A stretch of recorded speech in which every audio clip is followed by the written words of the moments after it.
آنے والی قسطوں کے لیے چینل کو سبسکرائب کریں اور پچھلی قسط کا لنک ڈسکرپشن میں موجود ہے۔ جن زادی قسط نمبر 3۔ اچھا والدہ، آفس سے واپس آ کر لے جاؤں گا اسے درگاہ پر۔ کچھ ہی گھنٹوں بعد امجد کو جب آفس سے چھٹی ہوئی تو وہ واپس گھر آیا اور والدہ سے کہنے لگا کہ والدہ، کون سی درگاہ پر لے جانا ہے؟ والدہ نے کہا کہ ملتان میں ایک درگاہ ہے، اس پر چلے جائے آپ دونوں۔ امجد نے کہا والدہ، ملتان جانے کے لیے کافی گھنٹے لگ جائیں گے۔ والدہ نے کہا کچھ نہیں بیٹا، تھوڑی سی تکلیف تو کرنی پڑے گی۔ اچھا والدہ، آپ جنزادی کو کہے کہ وہ تیار ہو جائے، میں تب تک بس کی ٹکٹ لے کر آتا ہوں۔ اچھا ٹھیک ہے بیٹا، میں بتاتی ہوں، لیکن ایک بات یاد رکھنا، وہاں سے ایک دکان پر جانا، وہاں پر دیسی دوائیاں ملتی ہے، میرے لیے دوا لے کر آنا۔ اچھا والدہ ٹھیک ہے، میں کوشش کروں گا۔ اب میں یہاں سے نکلتا ہوں، آگے بہت سفر کرنا ہے، پتہ نہیں رات کا کس وقت ہم واپس لوٹیں گے۔ اچھا بیٹا تم جاؤ، میں بتاتی ہوں جنزادی کو۔ والدہ نے جنزادی کو آواز دے کر کہا بیٹا تیار ہو جاؤ، آپ کے بھائی اور آپ درگاہ پر جانا ہے آج۔ جنزادی نے کہا ٹھیک ہے والدہ، میں تیار ہوتی ہوں۔ کچھ دیر بعد امجد بھی ٹکٹس لے کر واپس آ گیا۔ ادھر جنزادی اپنا سامان پیک کر کے تیار ہو گئی تھی۔ دونوں بہن بھائی والدہ سے الوداع کر کے بس اسٹاپ کی طرف جانے لگے۔ بس اسٹاپ پر پہنچ کر بس میں بیٹھنے کے بعد اپنا سفر شروع کیا۔ کچھ گھنٹے بعد بس چلتی رہی، اس کے بعد وہ اپنی منزل تک پہنچ گئے۔ درگاہ پر پہنچنے کے بعد جنزادی دل ہی دل میں کچھ دعائیں مانگنے لگی۔ دعائیں مانگنے کے بعد دونوں بہن بھائی درگاہ سے باہر نکلے۔ امجد نے جنزادی سے کہا کہ آپ اس درخت کے نیچے بیٹھ جائے، میں وہ سامنے حکیم کی شاپ ہے، وہاں سے والدہ کے لیے کچھ دوائیاں لے کر آتا ہوں۔ جنزادی نے کہا ٹھیک ہے بھائی، میں یہاں پہ بیٹھتی ہوں، اب آپ واپس آئے جلدی۔ کچھ ہی دیر گزری تھی کہ اچانک ایک بزرگ کالے کپڑوں میں ملبوس، ہاتھ میں ایک چھڑی لیے درگاہ کی طرف جانے لگا۔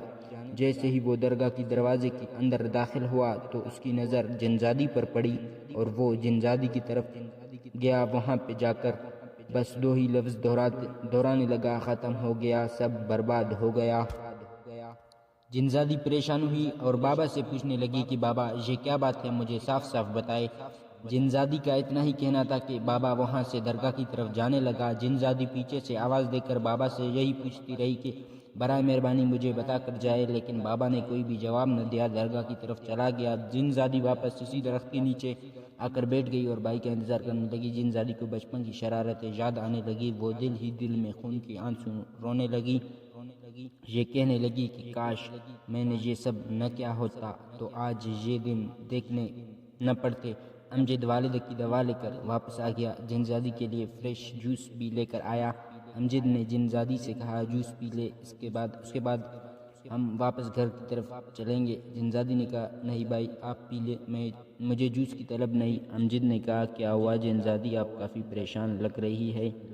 جنزادی نے کہا بھائی میرے ساتھ ایک واقعہ ہوا ابھی۔ امجد نے کہا کیا ہوا مجھے بتاؤ۔ جنزادی نے اپنے ساتھ ہوا واقعہ بھائی کو بتایا تو بھائی نے کہا چلو ہم ڈھونڈتے ہیں اس بابا کو۔